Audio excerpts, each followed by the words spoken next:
2026년 1월 28일 베스트픽 국내 경제 뉴스입니다. 오늘 한국 시장 정말 두 얼굴을 보여줬습니다. 겉으로는 사상 최고치를 경신하면서 축포를 터뜨리는데 그 속을 들여다보면 글쎄요, 이 성장의 과실이 과연 누구에게 돌아가고 있는지 좀 근본적인 질문을 던지게 하더라고요.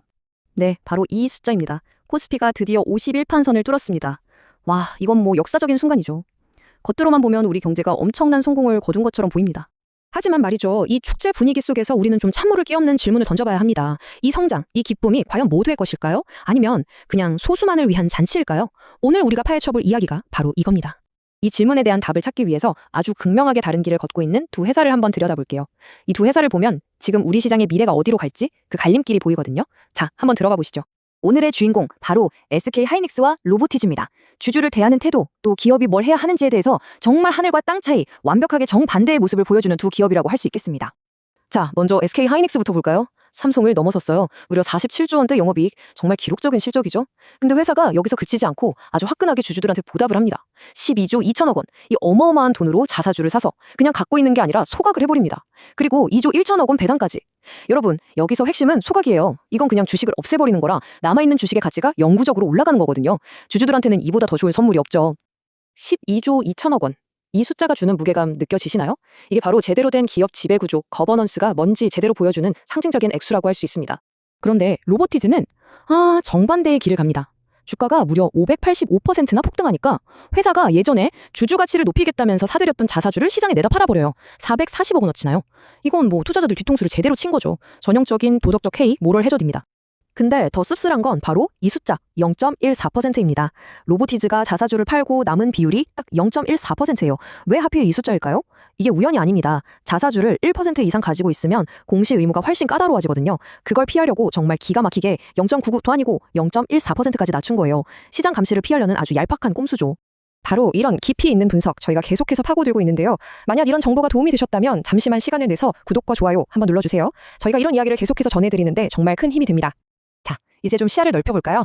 이게 그냥 SK 하이닉스랑 로보티즈 이 두 회사만의 얘기가 절대 아닙니다. 우리 시장 전체를 병들게 하는 아주 시스템적인 문제거든요. 이런 문제들이 쌓이고 쌓여서 만들어지는 게 바로 코리아 디스카운트입니다. 우리나라 기업들이 제 가치를 평가받지 못하는 현상 말이죠. 여기에 보이는 사례들이 딱 그겁니다. 보세요, 현대차.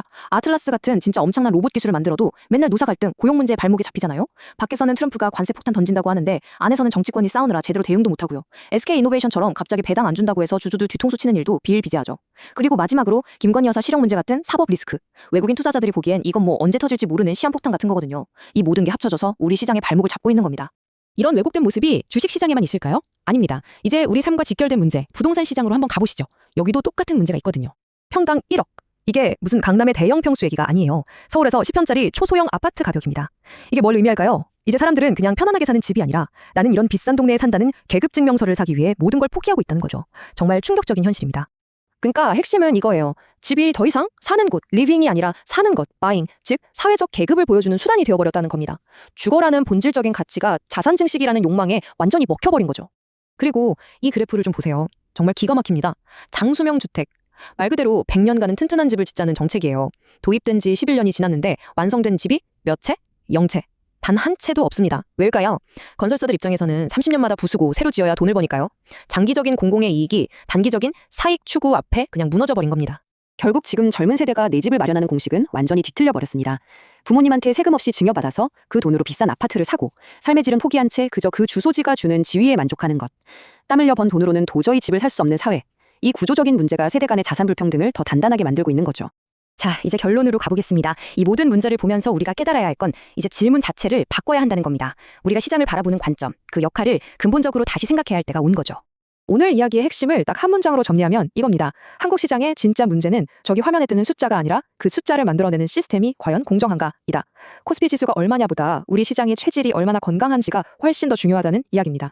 그래서 이제 우리는 얼마 벌었어? 이 질문을 그만하고 그 돈 누구를 위해 번 거야? 라고 묻기 시작해야 합니다. 이게 바로 우리가 단순한 투기꾼이 아니라 시장의 주인으로 거듭나는 첫걸음이 될 겁니다. 절대 잊지 마세요. 이 시장의 주인은 다른 누구도 아닌 바로 여러분입니다.